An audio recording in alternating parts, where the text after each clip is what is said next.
a unique, timeless like architectural design.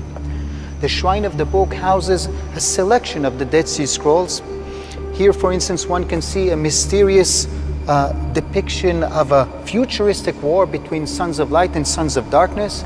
But you also have here copies of the Old Testament, interpretation on the Old Testament, hymns and prayers that this community created and followed, and the most significant scroll, the community rule, a selection of codes and rules that one must follow if it wants to join these people who call themselves the Yachad. And what's interesting is that these rules are strikingly similar to one figure from the New Testament, John the Baptist. They both resented the temple. They both went to the desert. They both expected the end of days to come soon. The Dead Sea Scrolls with John the Baptist are in a way the cradle of Christianity.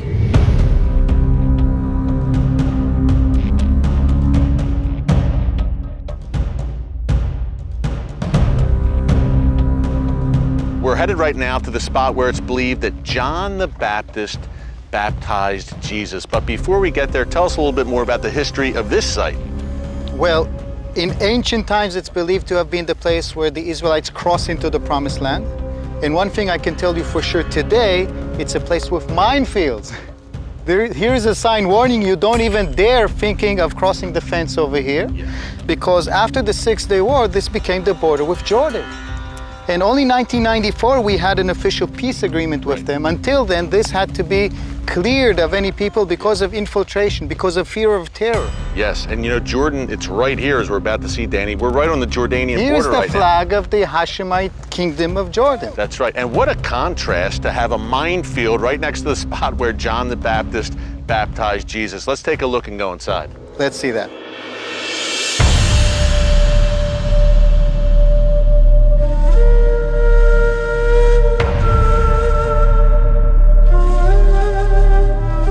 Well, Danny, what a day we've had. We started out in the remote Judean desert on the trail of the Dead Sea Scrolls, and now we end up at a very special place. This is the baptismal site, according to many historians, where John the Baptist baptized Jesus. And right now you may hear behind us some people singing hymns. There's people over our shoulder here in the Jordan River getting baptized, where Jesus was once baptized. Again, a very special place. But Danny, why are we here? What is the link from John the Baptist to the Dead Sea Scrolls? Well, the tradition that this is the place goes years, centuries back. From the 4th century and on, Christians started coming here, arguing this is the very place. You have 200 kilometers to choose of, okay? But in the 1950s, the discovery of the Dead Sea Scrolls proving there's a link to John the Baptist seemed to indicate that tradition is valid, is true, because it's a walking distance from the site. It's not far from where we were investigating the Dead Sea Scrolls. Maybe a 5 hours walk. Sure.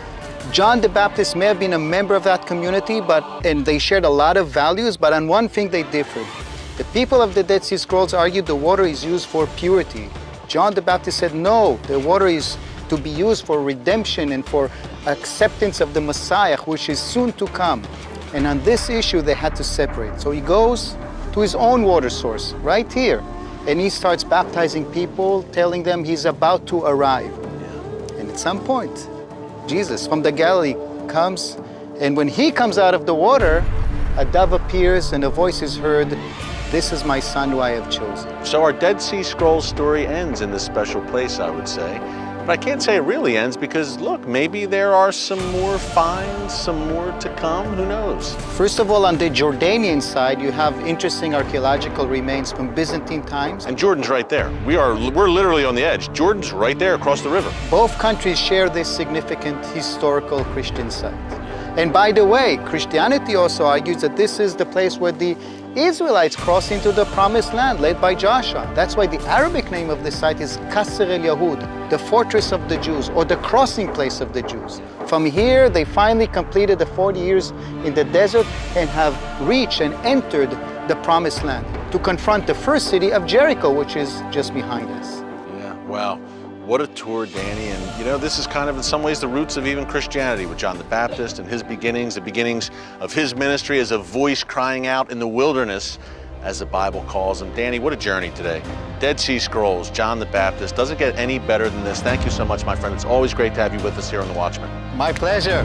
Up next, my final thoughts from the banks of the Jordan River. Stick around.